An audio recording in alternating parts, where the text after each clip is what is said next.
Good morning, everyone. Standard 9 Subject Economics Chapter The Story of Village Palampur. इस chapter का हिंदी में नाम पालमपुर गांव की कहानी से संबंधित है।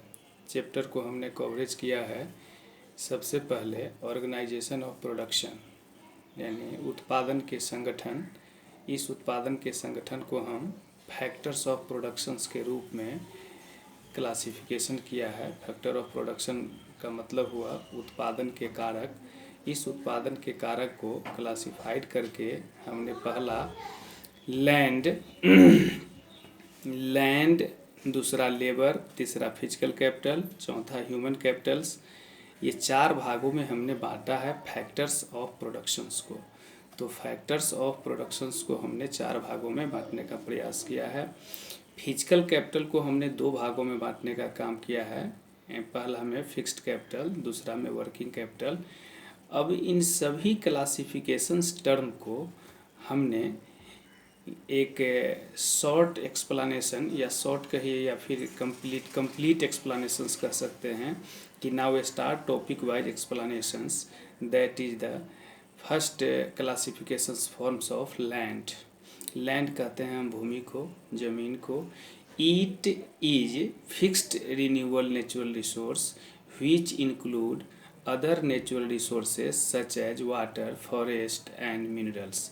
कहने का अर्थ है कि वैसी भूमि जो प्राकृतिक संसाधन के द्वारा प्रदान किया गया है, जो कृषि योग्य बनाने के रूप में सम्मिलित किया गया है, वैसी प्राकृतिक संसाधन के रूप में जैसा कि वाटर, फॉरेस्ट एंड मिनरल्स के रूप में इंक्लूड किया गया है, यह लैंड है। चूँकि यह लैंड से जुड़ा हुआ जितनी भी चीज़ है वह प्राकृतिक संसाधन है, और प्राकृतिक संसाधन में जो कृषि योग्य भूमि नहीं है और उसको कृषि योग्य भूमि बनाने के लिए हमने इस संसाधन का प्रयोग किया है, जिसमें वाटर सबसे महत्वपूर्ण कड़ी है, फॉरेस्ट महत्वपूर्ण कड़ी है और मिनरल भी महत्वपूर्ण कड़ी है। दूसरा हमने लिया है लेबर। लेबर का मतलब है मजदूर। मजदूर में it refers to the people who are engaged in some work. There are skilled labour as well as unskilled labour. यानी वैसा मजदूर जो स्किल्ड है या जो अनस्किल्ड है।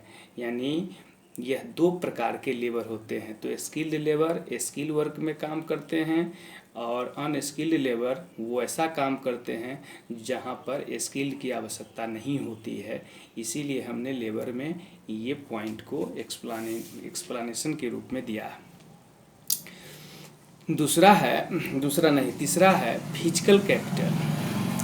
फिजिकल कैपिटल में हमने लिखा है कि it means variety of inputs. Variety of inputs required at every stage of production such as tools and raw materials.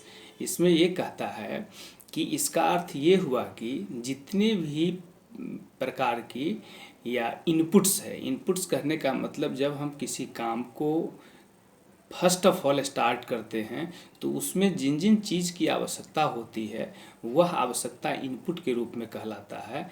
और वह इनपुट दैट मीन्स कि वह टूल्स हो सकता है और रॉ मटेरियल्स हो सकता है। चूँकि टूल्स रॉ मटेरियल्स की आवश्यकता किसी भी प्रकार के उत्पादन में इसकी आवश्यकता पहल ज़रूरत पड़ती है और इसी ज़रूरत के हिसाब से हम आउटपुट को प्राप्त करते हैं। अब हमने इसमें एक और टॉपिक को बनाया है जो चौथा टॉपिक है ह्यूमन कैपिटल। ह्यूमन कैपिटल्स क्या है कि it refers to human knowledge and enterprise which are required to put together land, labour and physical capital to production output. कहता है कि यह human knowledge and enterprises which are required to put, यानी एक साथ यह जो आवश्यकता पड़ती है, जो ज़रूरत होती है, उसको एक साथ लैंड, लेबर और फिजिकल कैपिटल्स के रूप में प्रोड्यूस हम करते हैं, तब जा कर के वह उत्पादन का आउटपुट प्राप्त होता है। फॉर एग्जाम्पल, जब हम कोई खेती करते हैं या उद्योग लगाते हैं तो खेती करते हैं तो सबसे पहले हम लैंड को क्या करते हैं, फार्मिंग के रूप में बनाने का काम करते हैं। उसके बाद सोइंग सीड्स करते हैं। उसके बाद फिर हम इरिगेशंस करते हैं। उस इरिगेशंस के बाद तब हम हार्वेस्टिंग का प्रयोग करते हैं। तो यह एक प्रोसेस है और इसी प्रोसेस के आधार पर हम इनपुट रॉ टूल्स और रॉ मटेरियल्स के रूप में इस्तेमाल किया, जो यही बाद में चल करके प्रोड्यूस करता है आउटपुट में। फिक्स्ड कैपिटल क्या है? तो tools, machines, buildings can used in production over many years. कहा जाता है फिक्स्ड कैपिटल वो है जो टूल्स के रूप में, मशीन्स के रूप में, बिल्डिंग्स के रूप में व्यवहार उत्पादन के रूप में किया जाता है।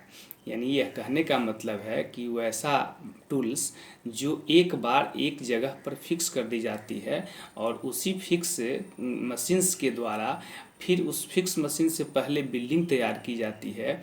सपोज कि कोई इंडस्ट्री अगर हम सेट करते हैं तो इंडस्ट्री के लिए सबसे पहले मुझे लैंड की आवश्यकता पड़ती है, तब वहाँ लेबर की आवश्यकता पड़ती है, बिल्डिंग्स बनते हैं। उस बिल्डिंग्स के इंटरनल पार्ट में हम टूल्स और हेवी मशीन को फिक्स करते हैं, तब जा कर के वह फिजिकल कैपिटल के माध्यम से और ह्यूमन कैपिटल के माध्यम से आउटपुट प्राप्त होता है। तो यह एक प्रोसेस यहाँ भी है जो फिक्स्ड मशीन्स के रूप में, फिक्स्ड कैपिटल्स के रूप में इसका इस्तेमाल किया जाता है।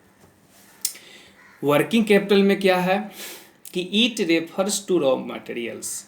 वर्किंग कैपिटल के लिए अब क्या चाहिए? कैपिटल मतलब पूंजी होता है। तो it refers to raw material and money in hand.